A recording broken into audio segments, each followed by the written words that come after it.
Hi, this is Anthony Scodary, co-founder of Gridspace. I'm out here by our office in downtown Los Angeles on the 6th Street Bridge. We wanted to get a video out because it's been increasingly discussed by our customers and in the news the last 6 months, which is generative AI safety, notably for large language models, in the case of Gridspace and a lot of our customers. The rules of the road or best practices for managing risk using generative AI in a commercial context. So Gridspace has been operating in the language technology space for 10 years. We've been using generative models since we started. We're a voice technology company. And so everything we do has a generative component, whether it's speech recognition or speech synthesis, but also language models. And our work has generally tried to follow the best practice in terms of how these models could be used commercially and in a safe way, because we're building technology that's rolled out for large enterprises, not just as public demos. But generally, we've been using large transformer models since they first were published in 2017, 2018. And I thought that it would be good if we kind of talked about our best practices. There's kind of two things I wanted to talk about. One, it's a high-level review of large generative models and the trust and safety challenges that they come to pose. And two, some best practices that we found and that we generally follow and recommend to our customers, and this might be useful to folks that are maybe mulling these questions for the first time in their career. So the first is what we kind of call our guiding rules of the road for use of generative models. And really, we're a language technology company. I'm mostly referring to generative language models as opposed to maybe like a vision model like Stable Diffusion, where you would see in Midjourney or DALL-E. But really, I'm talking about large language models primarily. But a lot of these will apply to other generative models and other generative techniques in machine learning. So the rules of the road. There's a couple guiding principles, around 7 of them, that we generally recommend to people in using our technology and in using generative models in general. And I think they are pretty broadly applicable in the commercial context where you're touching real customers or patients. The first one is just traditional model validation. And so in general, if you want your language model to perform a specific task, let's say that it's part of a classifier that identifies medical symptoms. Obviously, you can just prompt GPT-4 or one of our language models to identify symptoms. But if that's a formal requirement, what you typically do is you have several different test and validation sets along with your training sets where you're measuring accuracy formally. It's been best practice in machine learning for decades, but in the large language model world, there's been a lot of cherry picking and spot testing. And even though you may not have been the person to train the model, or maybe you just fine-tuned it, or maybe you're just prompt engineering, traditional model validation, measuring things like F1 scores and false positive and false negative rates, along with validation and test accuracy, especially as you're doing your prompt engineering, having a consistent test set that's separate from your validation set is best practice number 1. Number 2 is model isolation. This is probably the most important guiding principle and the one that I've really yet to see a lot of people follow, which is the idea that language models themselves in a commercial context are not best consumed as just a raw model. So when you talk to ChatGPT, with a couple exceptions, you're essentially directly in the language modeling loop with a language model. What does that mean? A language model is a model that predicts the next word or missing words, in the case of something like hurt, in a sequence of natural language that's being generated by a model. Really what it's doing is just predicting one word at a time, so to operate in a generative mode, you predict one word and then you predict the next in something that's called an autoregressive generation, where you're predicting a sequence one word at a time. Now, while you can align or fine-tune a model like that to have a dialogue with someone, which is what like ChatGPT is, you generally are not going to have very much control over that system at making it do something useful. And so that approach of just having the model run open loop with a person talking to it is not generally the best approach for doing something like form filling or routing or question answering, which are common task-oriented dialogue system capabilities. So the principle behind model isolation is, imagine you have a core, simple, traditional state machine dialogue system that is doing dialogue state tracking and slot filling in a mechanistic way that's very predictable and interpretable. And any time that you need to touch natural language, so any interface to the natural language world, which includes obviously talking to and receiving feedback from a human being, so dialogue generation and language understanding, or if you want to perform queries against a document set or an index, or review documents for the answers to questions, each one of these requires some sort of model to perform at state-of-the-art accuracy. And so our general approach has been to isolate each of those modeling steps that are at the periphery of the dialogue system to isolated, specialized language models. So there's a model that generates queries to perform a search, and a different model that reviews documents that come back from that search. There's one LLM that we fine-tuned just for language generation, and one just for language understanding. So by isolating what these models can do, you make them more special purpose, which makes them easier to validate, and it also takes away some of their power. So the biggest safety concern that you see regularly discussed are what are called hallucinations, which is informally used to refer to when a language model makes up a fact from nothing, and that's an undesirable behavior. So you ask it, can I take unlimited Oxycontin? And it says yes, you can do that. That would be a hallucination.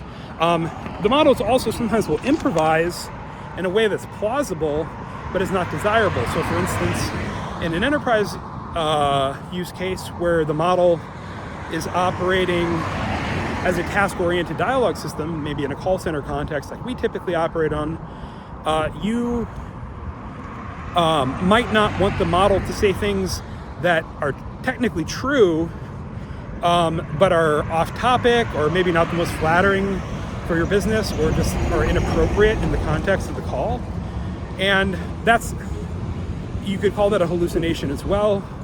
But either way, by limiting what the model can do, like for instance, if you want the model to just say one of 10 things, don't let the language model generate the tokens, just let the language model pick from a list. That's one example of a typical way to put a language model basically in handcuffs so that it can't just necessarily do everything that it wants in every context. So that's model isolation. That's probably the most important guiding principle. The third is output validation. So, like I mentioned, language models are typically, when they're operated in a generative mode, running auto-aggressively, which is to say, they start with the first word and then generate the second word and then generate the third. This is the simplest way to generate text with a language model. There are fancier forms of search where the model can look deeper ahead before generating something, but most frequently these models are operating in a fairly simple mode where they are just predicting one word at a time. What that means is that the model can go down a garden path where it commits to a certain idea early, and then for consistency's sake has to remain consistent with that idea. That doesn't allow much room for editing or correction or preventing hallucinations. And so it behooves us as the consumers of a language model in part of a larger system to perform output validation. That could be detecting hallucinations. It could mean generating a draft with a smaller language model and then performing a beam search or some sort of re-decoding with a bigger language model, which there have been a large number of papers that do that. And there are a lot of techniques you can do to just directly ask the model, is this accurate or is this consistent with the data I have? And this isn't new to generative models. In general, any statistical model can generate outliers or spurious outputs, and output validation is how you deal with that. And that is the third principle to improving your safety with large generative models. The fourth principle is model interpretability. And interpretability is a bit of a buzzword, especially these days with people probing publicly available large language models.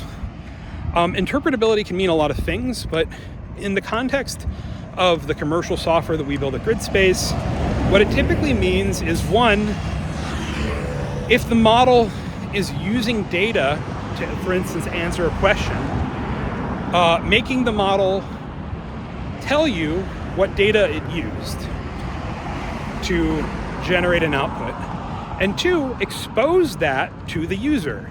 So rather than just expose, and the user in this case would be maybe the person building a dialogue system with the Grace platform at Gridspace, but by telling the user, hey, this document that is maybe the menu for your restaurant was used to answer the question, do you have any vegan options on your menu?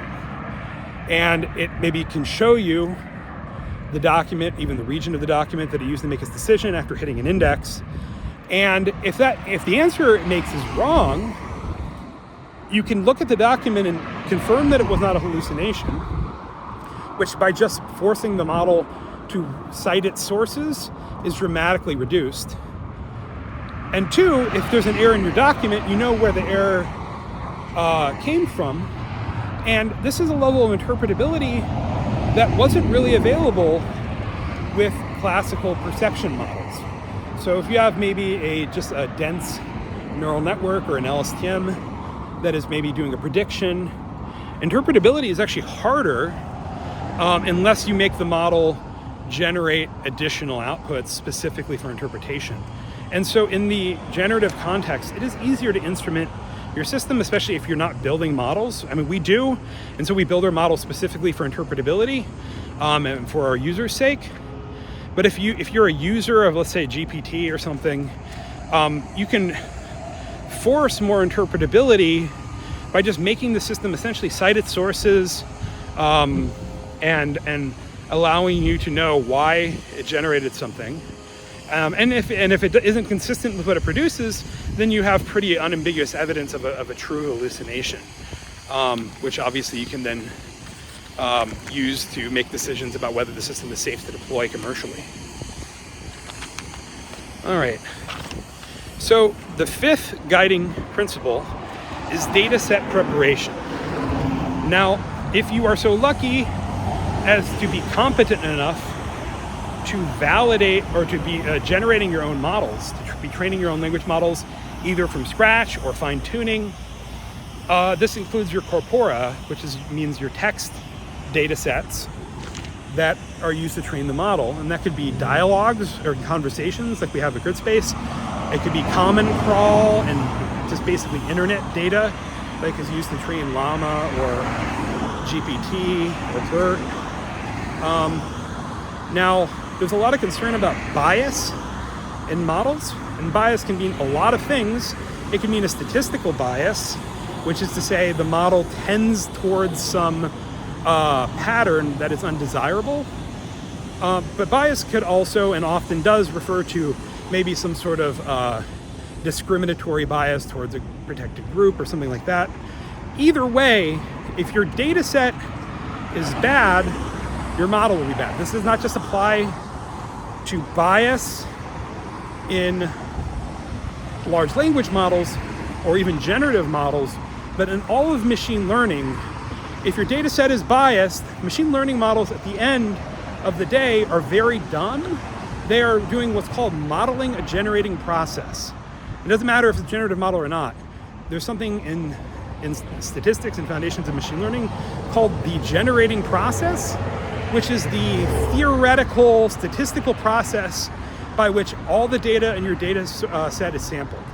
So for instance, if you have a set of images you want to classify, and they just contain cats and dogs, and they are labeled with cats and dogs as labels, and maybe some of the labels are wrong, and some of the images are distorted or not even pictures of dogs or cats, whatever is in your actual data set that is pulled from a larger fictitious mathematical generating process that it contains mostly correctly labeled dog and cat pictures.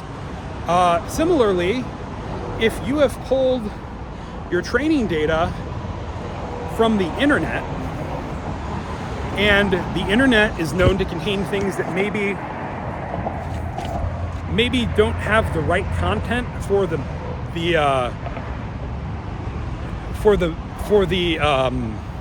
behaviors that you want in a commercially available system, to put it gently, then it is your responsibility as the dataset preparer to comb through that data and remove data that is going to bake in bias.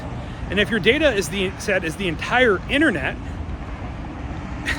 you have a couple choices. One, you can write automated systems, including other language models, that try to comb through the entire data set, removing biased data. You can use heuristics, you can try to hunt down individual bad data. Two, you can be more careful about your sources. Maybe don't use like 4chan from Common Crawl in your training data, or Reddit. And third, you can ignore this a little bit and try to fix it later in fine-tuning, a process that is now commonly called alignment, where you use a method like Instruct GPT, or just continue to train your language model with a more specialized data set is more common.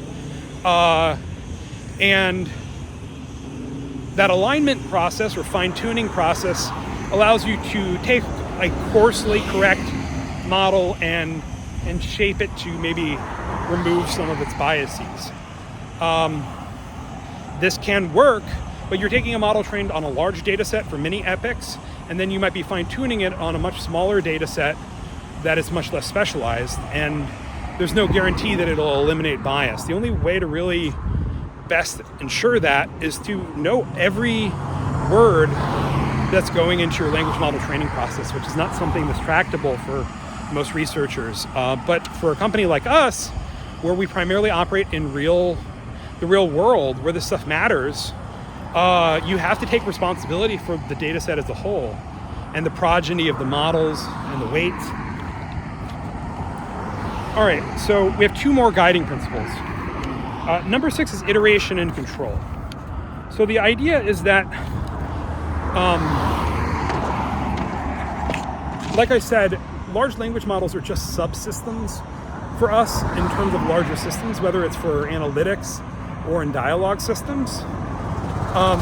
But because we don't want the user necessarily doing prompt engineering against models that are not publicly available, that were built for special purposes, like performing queries, it's important that we give control mechanisms to our users so that they can iterate on what our full system does in a certain context. So let's say that you're building a model for a hotel chain, and you ask the model if your hotel has a pool, and let's say the answer is complicated and depends on the time of year, and it depends on which location of the hotel chain, because some of them have pools and some don't. It's possible that the documentation provided is not enough to fully answer that question. So we provide a mechanism of control called the coaching session. It's a role-play based mechanism, whereas you, through a reinforcement process, perform a series of test dialogues that are used to shape the behavior of the model later. We also provide controls over what we call personality, things like how empathetic or how verbose the model is. And that can affect everything from speech synthesis to prompting to the behavior of the core dialogue state tracking. And if you provide the users with controls, it's substantially more likely that they are going to be able to iterate on not just their testing of the model, but also they have more control authority to make the model perform as desired, which is going to be different for every use case and might also change with time. And so if you don't have control, so like ChatGPT is effectively immutable to the user. There's really nothing you can do if you don't like its behavior commercially. They don't give a way to fine tune it, at least outside of their APIs. They don't give the user a way to change the generations. And so if you don't like what it's doing, you're kind of stuck. You can prompt engineer a little, but for the most part, if you're exposing it to your user directly, you don't really have much control. That's not appropriate for any software that's commercial, much less something that is talking directly to your customers. So that's iteration and control. So the last piece of content, the last guiding rule that is really important to us at Gridspace is reliability engineering. So reliability engineering might not be familiar to a lot of modern software engineers. Hopefully it is if you're a DevOps engineer maybe, or a tester. But it's very, very important when things are operating at scale to follow reliability engineering best practices, of which there are many. I'm not going to get into all of reliability engineering, but there's a couple key principles that I think it would be helpful to cover. A couple principles of reliability engineering that apply to generative AI safety are, one is something called risk estimation. So the idea here is language models are very, very complex. And you cannot, for almost any software, much less machine learning software, prove like a theorem that it's going to always work. So risk estimation is extremely important. Empirical validation is very important principle from reliability engineering to borrow in validating the safety of a generative AI model. What does that mean? Well, you have to define what are your requirements for a success or failure. And within that context of a success or failure, you have to say what sort of reliability am I targeting? Does it need to work 99% of the time? Or does it need to work 99.9999999% of the time? And those are very, very different things. If it's a nuclear bomb, it's the latter. But if it's ChatGPT, it's probably not even the former. It's probably like 80%. And so, but once you know your requirements for what is the success or failure mode, and you know what your reliability target is, that prescribes to you a test and how many times you need to do that test and how many times you need to succeed at that test. And that all comes from statistics. So from the reliability engineering perspective, a system that doesn't just have one large language model, but maybe has like 12, like Grace, is insanely nonlinear. It is the definition of a complex system. And so your best bet is to do 100 conversations or 1,000 conversations and then place error bars on what the success rate likely is. And you probably have to do fewer tests than you think. If you do 100 tests, that might be very statistically significant, especially if you have a fair amount of margin against your requirements. The second reliability engineering principle that is relevant here is fault detection and diagnosis. Fault detection is software that detects bugs in other software. And you might be saying naively, why would I need to write that software? Why don't I just make my original software not have bugs? And the answer is that all software has bugs, with very few exceptions. And if you are so naive as to write something like a generative language model that's talking to consumers and do not have fault protection software, or do not have a lot of fault protection software, then you're going to have a bad time. Third is fault tolerance. which is related.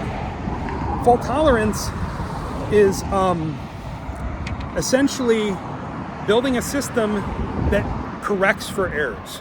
So if you ask someone for a phone number, have the dialogue system recognize there's a fairly high likelihood I got a digit wrong. Confirm the digits with the user, acknowledge that they're correct, and if they're not, give them a chance to correct the digits, ideally in a way that's natural rather than repeating the whole sequence. If you assume that everything is going to go perfect, your system is going to fail most of the time. The third principle is redundancy. From the perspective of operating software at scale, what redundancy means is that you have many instances. So if something breaks, like for instance, there's a bug in your decoder, and you see a lot of public language model demos break half the time. And these are companies that are not used to operating at that scale. They're research organizations. Operating redundant systems and then detecting faults and switching over everything, the context, the state of the dialogue system, whatever else you need, latent states from models, passing that over to another system, having graceful handoffs is critical to reliability engineering. And finally is something called chaos engineering. If you ever heard of like Netflix Chaos Monkey, that's a classic example. Chaos engineering means that part of your testing and even maybe production process involves intentional distributed fault injection. And it is a way to basically force your system to anneal to the stresses of operation. And chaos engineering, when you're operating with a highly complex, highly nonlinear system, like a dialogue system that has a human and multiple language models in the loop, if you can't do that sort of testing, deep off-nominal robustness testing, reliability testing, and chaos engineering, you are going to be surprised in the field.